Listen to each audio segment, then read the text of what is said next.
Okay, let me come with another problem, which is very similar to the previous problem. Let's do how can we do it very efficiently. Okay, let's do it now. An electron is accelerated through the potential difference of 2000 volt. Mean that potential difference is 2000 volt. And then enter to the magnetic field. Mean that magnetic field is also applied. Potential difference is also applied. Magnetic field is also applied. 0.02 Tesla. So I think it is related to cross field. भनेपछि यहाँनिर electric field पनि छ अनि यहाँनिर magnetic field पनि छ के दुईटै फिल्ड छ यो इलेक्ट्रिक फिल्ड भयो यो म्याग्नेटिक फिल्ड भयो दुईटै फिल्ड लागेको छ an electron is pass through the भनेपछि इलेक्ट्रोन यहाँबाट गइरहेको छ भनेपछि इलेक्ट्रोनलाई दुईटा फिल्ड अप्लाई गरिराखेको छौँ find the radius of the path of the electron in magnetic field So an electron is passed through the potential difference and then enter to the magnetic field. Oh, भनेपछि हामीले सोचे जस्तो होइन रहेछ यो question यो क्वेसनले के गरेको रहेछ भने पहिला चाहिँ इलेक्ट्रिक फिल्डमा लागेको रहेछ है पहिला इलेक्ट्रिक फिल्डमाबाट पास गराएको अनि त्यसपछि म्याग्नेटिक फिल्डमा लगाएको रहेछ मैले चाहिँ दुईटै एकैपल्ट लगाएर क्रस फिल्ड हो कि भन्ने ठानेको थिएँ क्रस फिल्ड होइन रहेछ भनेपछि यो क्वेसनलाई यसरी चाहिँ हेर्नुपर्छ जस्तो छ यसलाई कसरी हेर्नु पर्यो भने पहिला इलेक्ट्रिक फिल्ड लगाए यसरी इलेक्ट्रोनलाई होइन इलेक्ट्रिक फिल्ड लगाएर यसरी पास गराइयो भनेपछि यो सर्टेन भेलोसिटीले स्वाट उतापट्टि गयो अनि यो म्याग्नेटिक फिल्डमा यसरी आयो म्याग्नेटिक फिल्डमा आइसकेपछि इलेक्ट्रोन त यस्तो भयो होला नि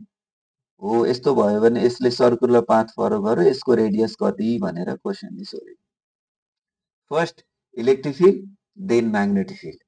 find the radius of this electron in the magnetic field magnetic field मा रेडियस कति हुन्छ त्यो निकालो मास अफ इलेक्ट्रोन भनेको m is equal to 9.1 into 10 to the power minus 31 kg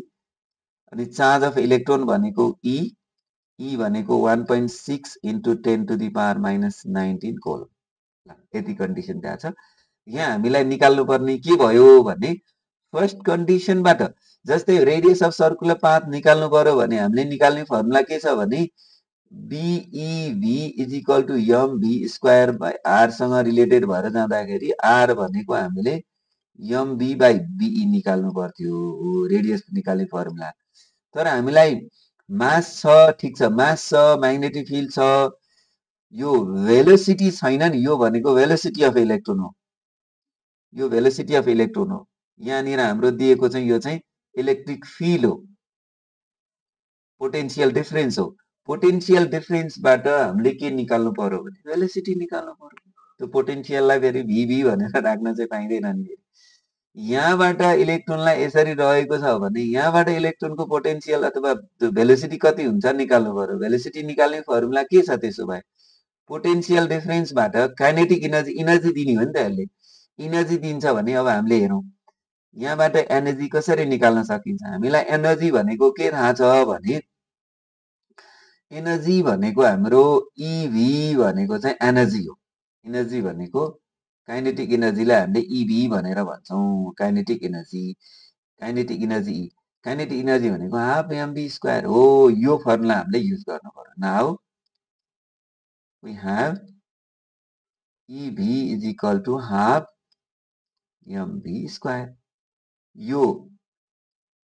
v भनेको यो पोटेन्सियल भयो मैले क्यापिटल भी लेखेको स्मल v भनेको चाहिँ भेलोसिटी भयो जस्तै इभी भनेको मैले माने भने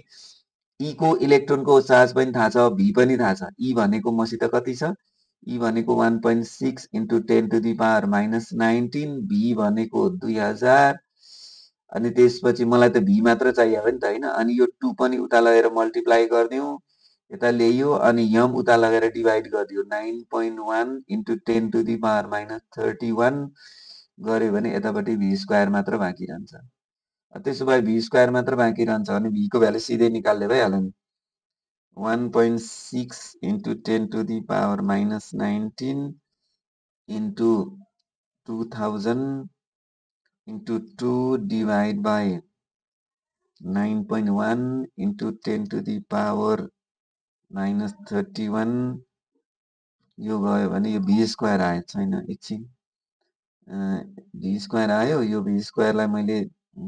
रुट राखेर एन्सर लेखिदिएँ भने यो भ्यालु भनेको मेरो कति आयो भने क्यालकुलेटरमा हेऱ्यो भने भी इज इक्वल टु सिधै गर्नुभयो भने चाहिँ 2.1 मैले सिधै भ्यालु राखेँ 1 2 3 4 5 6 7 भनेको 2.65 into 10 to the power 7 metre per second भनेको भेलोसिटी अफ इलेक्ट्रोन हो त्यही भेलोसिटी अब सेकेन्ड कन्डिसनमा राख्नु पर्यो अल्सो हामीलाई के थाहा छ रेडियस भने उहीँबाट राखिदिउँ न रेडियस भनेको यम भी बाई बी भनेर राख्नु यम भनेको मास अफ इलेक्ट्रोन थाहा छ हामीलाई मास अफ इलेक्ट्रोन भनेको 9.1 into 10 to the power -31 velocity भनेको 2.65 इन्टु 10 टु दी पावर 7 भइहाल्यो अनि म्याग्नेटिक फिल्ड भनेको 0.02 टेस्ला भयो इलेक्ट्रोन भनेको हामीलाई चार्ज अफ इलेक्ट्रोन भनेको 1.6 इन्टु 10 टु दी पावर -19 यहाँबाट हेऱ्यो भने रेडियस कति आयो त 2.6 ठिक छ यो into 9.1 into 10 to the power -31 भनेको माथिको भयो अनि डिभाइड बाई तलको मेरो कति छ 0.02 into 1.6 into 10 to the power -19 मेरो यहाँ कति आयो भने 7.54 -3 मिटर आयो हो अब मलाई निकाल भने त अरू केही पनि निकाल भनेको छैन radius of the circular path कति भनेर भनेको छ भने hence the required radius is hence the radius is 7.54 into 10 to the power -3 meter